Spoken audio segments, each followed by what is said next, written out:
Fala galera, tudo bem com vocês? Aqui é o Jefote Mil e vamos para mais vídeo no canal. Agora vamos falar de campeonato estadual, né? Vamos seguir aquela série e hoje falaremos do Carioca de 71, né? Campeonato conquistado pelo Fluminense. E sem perder tempo, vamos lá, né? O regulamento daquele campeonato eram 12 times do campeonato, divididos em dois grupos de 6. Porém, os times de um grupo enfrentam o do outro grupo, apenas em turno. Aí avança para a fase final os 4 melhores, né? Os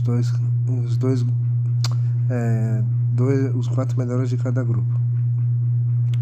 Na fase final, em turno e retorno, os dois times se enfrentam e aí quem somar mais pontos será o campeão. É simples, né, o regulamento. E o campeão, né, de 71 foi o Fluminense, né? O Fluminense confirmava sua grande fase no início da década, né? Ele já tinha ganho em 69, né? Depois, em 70, o Fluminense foi campeão brasileiro, né? Campeão da Taça de Prata, lá, o Roberto Gomes Pedrosa. E entrou como um dos favoritos, né?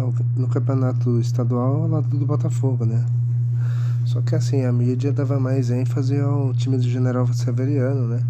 Por ter vários nomes na seleção brasileira na época e tal, né? Na primeira fase, o Fluminense não empolga, né? O time... né, faz ali o suficiente e se classifica em terceiro no seu grupo, né? E aí na fase final o Fluminense brigou pelo título junto com o Flamengo e Botafogo, né? O Flamengo foi aos poucos ficando para trás, aí o Botafogo chegou a disparar na liderança e o Fluminense ficou meio para trás, né? E faltando poucas rodadas ali para acabar o campeonato, parecia que o Botafogo ia ser o campeão, né? E até tinham preparado faixas, né? De campeão de 71, né? O Botafogo e tal, né? Enfim. Só que aí nas últimas rodadas o Glorioso tropeçou nas rodadas finais e o Fluminense, né? Vendo isso, reagiu e chegou na última rodada, justamente contra o Botafogo, com chance de ser campeão, né? Pela campanha em geral, o Botafogo jogava pelo empate e o Fluminense tinha que ganhar. O Maracanã estava lotado ali com 150 mil pessoas, mais ou menos, ou até mais.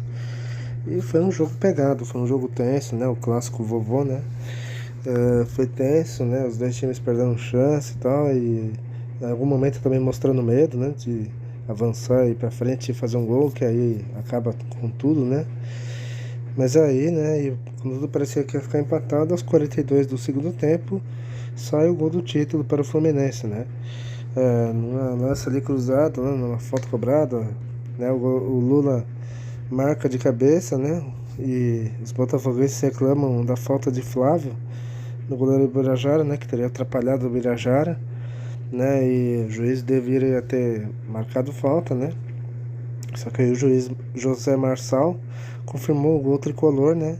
Que assim conquistava o título de 71, né? Os botafoguenses reclamaram muito e tal, né? Até acusaram o juiz e tal de ter influenciado o Fluminense e tal.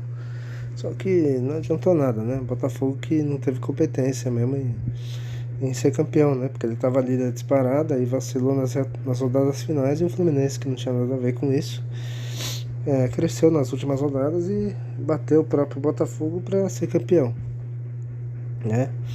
E meses depois o Fluminense ainda ganharia a Taça Guanabara em cima do Flamengo, ou seja, aliás, foi separada essa Taça Guanabara e, se não me engano, foi a última vez, né, que foi separado um campeonato do outro. A partir de 72, que aí unificaram a Taça Guanabara, enfim, e aí passou a valer, né, como se fosse um campeonato de turno. Enfim, o time base do Fluminense era praticamente o mesmo, desde 69. No gol era o Félix, na defesa tinha Oliveira, Galhardo, Assis e Marco Antônio, né? Meio campo com Silveira e Didi. E o ataque com o Wilton, o Cláudio Garcia, né? Às vezes entrava o Flávio Emiliano, né? O Ivair e o Lula. E o Zagallo era o técnico, ou seja, o Zagallo em 69 ele tinha perdido, né? Com o Flamengo, né? Se não me engano, né? Flamengo e Fluminense, lá que o Fluminense foi campeão. Em 71 ele estava no Fluminense e foi campeão, né? E ao final do jogo ele falava lá, né? Nas entrevistas com os repórteres, né? Não, nosso time correu por fora, vestiu as sandálias de humildade, enquanto que os outros eram favoritos e tal, mas só que a gente conseguiu mostrar força e ser campeão, não sei o quê. Podemos dizer mais ou menos assim que o Veneno Lobo estava querendo dizer, né? Vocês tiveram que nos engolir, sabe? Algo parecido assim, entenderam? E agora vamos falar dos grandes, né? Desse campeonato. O Botafogo era o grande favorito, né? O Botafogo tinha um grande time na época, né? E o Botafogo no campeonato mesmo estava aparecendo credenciado como tal, né? Como favorito. Mas talvez isso tenha feito o Botafogo ficar meio soberbo, né? O time ficar soberbo, né? E na fase inicial o Botafogo se classifica líder da sua chave, e na fase final o Bota chega a disparar na ponta, e aí o Botafogo fica meio assim, né? Meio soberbão, né? Achando que já era campeão, né? Abriu lá, não sei, uns 5 pontos, 4 pontos de frente para o segundo colocado. E muitos já até festejavam um título, né? O possível título. Tanto que até faixas de campeão já tinham preparado, né? Faltando um mês para acabar o campeonato, né? Ou seja, o campeonato acabou em junho, né? No finzinho de junho. E um mês antes, lá em maio, né? Já começou as faixas de campeão, né? Tanto que tem uma revista Placar da época, né? O Paulo César Caju, né? Vestido com as faixas, né? De possível campeão de 71, né? E isso serviu, né? De combustível para os rivais, né? Principalmente para o Fluminense, né? Na reta final ali, quando o Botafogo era para definir, não definiu, caiu de produção, o Fluminense encostou, e aí justamente a rodada final marcou um confronto entre os dois, né? O jogo estava empatado até que aos 42 da etapa final, o Fluminense faz o gol do título, né? Frustrando muito a torcida do Bota, né? Que reclamou muito de um gol tricolor, que teria sido falta do Flávio no Ubirajara, enfim. Uma polêmica que dura até hoje, né? Os tricolores, claro, alegam que não foi falta, que foi disputa normal. Os botafoguenses falaram que não, né? Que ele atrapalhou o Ubirajara, enfim. Teve uma reportagem, acho que em 2006, 2007, se não me engano, acho que da Globo, né? Que relembra essa final e, né? Acho que tava o Ubirajara e o ex-jogador do Fluminense, não lembro se era o Flávio ou era o Lula, não vou lembrar quem. Que eles comentam lá no lance e tal, e cada um defende sua versão, né? O botafoguense falando que foi falta e o tricolor falando que não houve nada, enfim. E até o juiz do jogo, né, foi entrevistado, né? Tem uma reportagem legal, acho que é de 6, 7 minutos, se não me engano, se vocês procurarem Fluminense e Botafogo 1971 no YouTube, um dos vídeos lá vocês vão achar, deve ser esse daí que eu tô mencionando. Agora vamos pro Flamengo, né? O Flamengo era favorito, né? Só que assim, o time não empolgou no momento, né? Avançou até sem problemas na primeira parte do campeonato, só que aí na fase final o Flamengo estava brigando pelo título ali no começo, mas depois o time decaiu, provavelmente perdeu o jogador por lesão, por cartão, né? E aí desmoronou, né? E aí o time ficou para trás, né? De Botafogo e Fluminense. E no final o Flamengo terminou em quarto lugar. Aos poucos um tal de Zico começava a aparecer nos campos. O Zico, pra quem não sabe, é o Arthur Antunes Coimbra, o Zico, né? O galinho de Quintino, né? Que aos poucos começava a entrar nesse Flamengo, era reserva, né? Enfim, em 71 foi o primeiro ano profissional do Zico, né? Só que ele era reserva, tal, né? Ele só foi virar titular mesmo lá em 73, 74.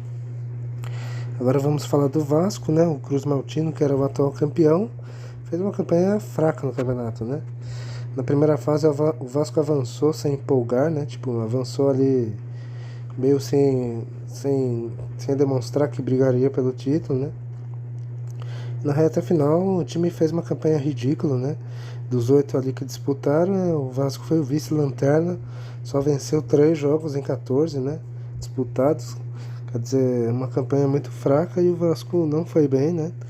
Não mostrou que veio, né? Não mostrou pra, tipo, vou defender esse título com unhas e dentes, mas não chegou nem perto disso, enfim. E é isso, né? Agora vamos falar da surpresa nesse campeonato, né? A surpresa foi o Olaria, né? O time da Rua Bariri lá, né? O famoso time da Rua Bariri, né? O time Alvianil, né? Olaria que teve uma década interessante, né? Os anos 70 ali no comecinho, né? Montando um time interessante e tal. O Olaria tinha um time com nomes como Mário Tito, Altivo, Roberto Pinho e o Afonsinho, né? O Afonsinho, ex-Botafogo. Né? E o Olaria chegou a sonhar com o título carioca naquele ano, sim. Na primeira fase, o Olaria ficou em segundo do seu grupo, à frente inclusive do Fluminense, né? Que viria a ser o campeão. E aí, na fase final, o time da Rua Bariri, né? Seguia surpreendendo, chegando a sonhar na liderança e até mesmo pelo título, por que não, né? Só que aí o time acabou ficando para trás, tal, e não deu, né? De destaque, o Olaria chegou a surpreender alguns grandes ali, né? Chegou a empatar com o Fluminense, ganhou do Vasco, né? Enfim, deu trabalho para os grandes, né? Vendeu caro as derrotas. E no final, né? O Olaria terminou em terceiro lugar, né? E uma posição que foi muito festejada, né? Pelo torcedor do Olaria, né? E o Olaria viveria sua glória máxima em 72, 73, enfim. E é isso, galera. Esse foi o vídeo do Carioca de 71, né? Nós vamos ficando por aqui, né? E até a próxima. Falou!